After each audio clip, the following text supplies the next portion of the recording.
आज हम गुप्त साम्राज्य के बारे में अध्ययन करेंगे और उनके महत्वपूर्ण शासकों के बारे में जानेंगे। चंद्रगुप्त प्रथम, समुद्रगुप्त, चंद्रगुप्त द्वितीय, कुमारगुप्त, स्कंदगुप्त और भानुगुप्त के बारे में हम इस वीडियो में अध्ययन करेंगे। गुप्त साम्राज्य का उदय तीसरी शताब्दी में प्रयाग के निकट कौशाम्बी में हुआ था।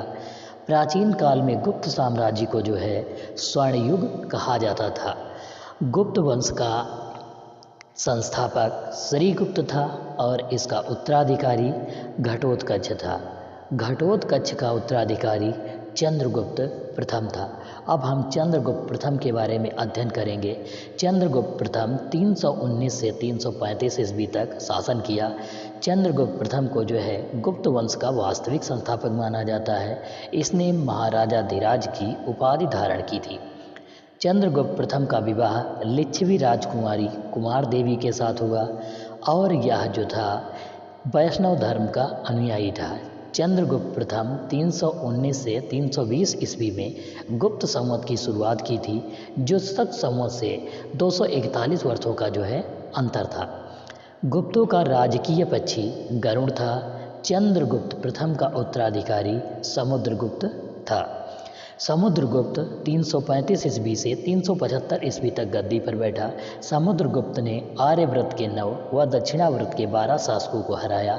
इसलिए विंसेंट स्मिथ ने अपनी पुस्तक अर्ली हिस्ट्री ऑफ इंडिया में समुद्रगुप्त को भारत का नेपोलियन कहा था। समुद्रगुप्त विष्णु का भक्त था और इसका दरबारी कवि हरिसेन था, जिसने प्रयाग प्रशस्ति अभिलेख की रचना की थी। समुद्रगुप्त ने अश्वमेधकर्ता एवं विक्रमांक की उपाधि धारण की थी। समुद्रगुप्त वीणा बजाने में निपुण था। कविराज के उपनाम से यह कविताएं लिखता था।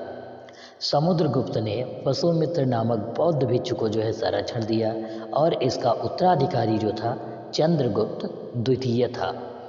चंद्रगुप्त द्वितीय इसने शक राजा रुद्र सिंह तृतीय को पराजित कर गुजरात और भड़ौच पर अपना अधिकार कर लिया था। इसके दरबार में फाहियान और कालिदास जैसे दरबारी कवि थे। इस विजय के उपलक्ष्य में चांदी के व्याघ्र सिक्के उत्कीर्ण कराए तथा सकारी की उपाधि इसने धारण की थी। इसने परम भागवत विक्रमांक एवं विक्रमादित्य की उपाधि धारण की थी। इसे देवगुप्त, देवराज तथा देवश्री के नाम से भी जाना जाता था। इसका सचिव शैव धर्म तथा सेनापति था बौद्ध धर्म का अनुयायी था। इसने स्वर्ण, रजत, ताम्र मुद्राएं जारी की और चांदी के सिक्के सर्वप्रथम चंद्रगुप्त द्वितीय ने चलाए थे। इसके दरबार में नवरत्न थे। नवरत्न अमर सिंह, धन्वंतरि, घटपर, कालिदास, क्षणपड़क, शंख, वराहमिहिर, वररुचि, वेताल भट्ट, ये इसके दरबार के नवरत्न थे।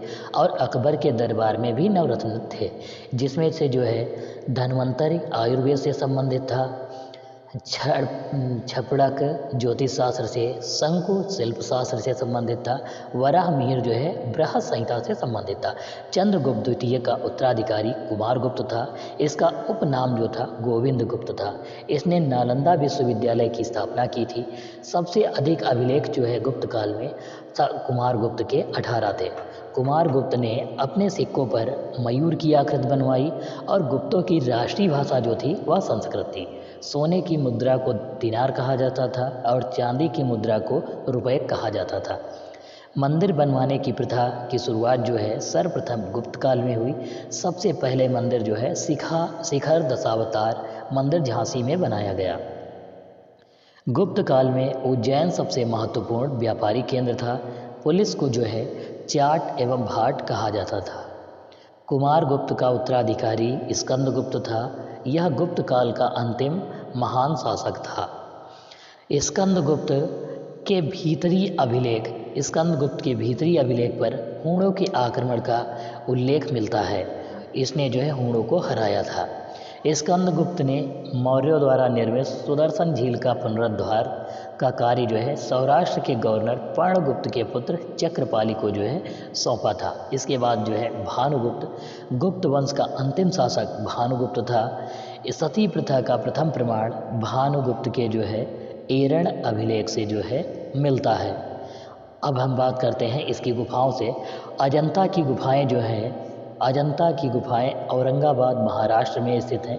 यह बौद्ध धर्म की जो है महायान शाखा से संबंधित है।